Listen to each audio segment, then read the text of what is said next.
Also, don't fetishize people, but we'll talk about that next time. We'll talk about that next time. Next time. Next time. Next time. Okay, so this video took me a little longer than expected. A little while ago, we talked about sexual preferences. I'll throw up a card for that.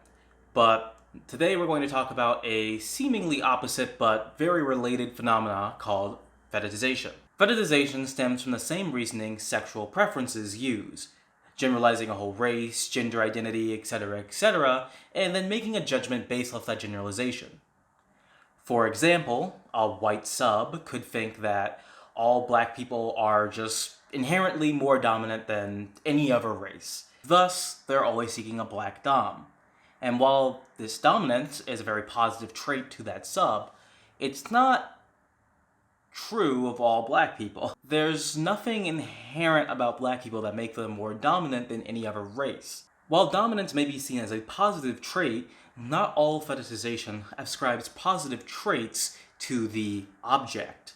But regardless if it's positive or not, it still hurts the person being objectified. Well, golly gee, Max, how do I know if I'm fetishizing someone? Well, fetishization is a tricky subject.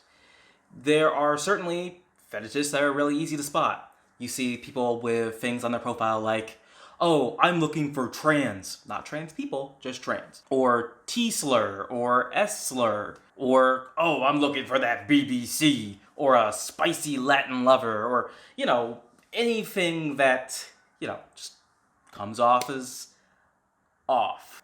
These are easy to spot chasers. They're only into your transness, or your blackness, or your ethnicity, etc.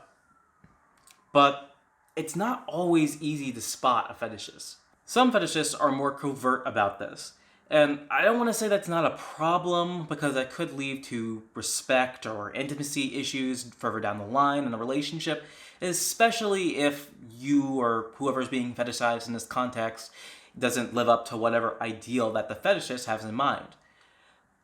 That being said, an exercise you may want to try, or, whoever the fetishist is in this scenario may want to try, is really just asking yourself, why? Really examine if you are open to dating the group that you're scared that you're fetishizing, or if you are only into dating that group. Then be really honest with yourself about that, and then keep asking yourself why to get to the bottom of it. For example, you may be really attracted to Latino guys. Why? You think they're better lovers? Why? From first-hand experiences? Why is that, do you think? Why? Why? By saying you think that Latino guys are better lovers, do you inherently think that other races aren't? Do you see yourself only really wanting to be with that race? Kind of see where I'm getting at here? Again, that's kind of an easy example. I don't know your life. I don't know the fetishist's life. I don't know. I'm talking to a screen right now. Not to break the fourth wall or anything. You're not in this room with me. I'm sorry if that was hard for you to understand. But if you do get to the end of this line of reasoning and there's nothing inherently different between, say, Latino guys and other guys of other races, or trans guys versus cis guys, or anything like that, and, 9 times out of 10, there really isn't, then I would challenge you to date and fuck and whatnot outside your bubble. Just don't do it like this or this or this. Okay, so before I end this, I do want to talk about the 1 out of 10 that I was talking about before.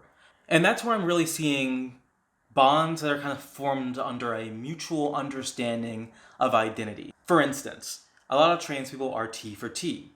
This means trans person for trans person. If you're a gay trans man, it probably just means trans man for trans man. And many folks who are T for T cite frustrations with cis people being the reason why they put that they're explicitly T for T. Trans people at least tend to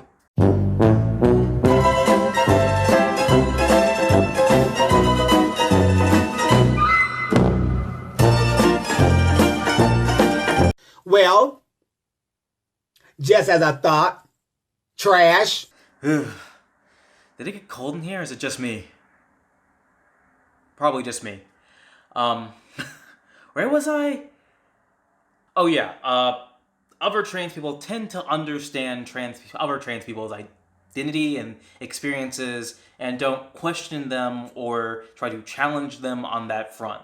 And it's the same with a lot of other different marginalized communities, like some gay black men only like dating other gay black men, so they don't have to deal with non-black tomfoolery, like anti-black racism. And I'm sure this is the same for a lot of other different subsets and communities.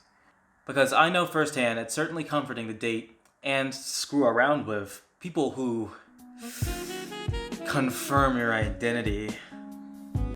Well, that's the end of the video.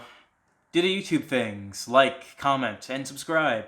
My links are in the description. Have a great day or whenever you're watching this. Okay, bye!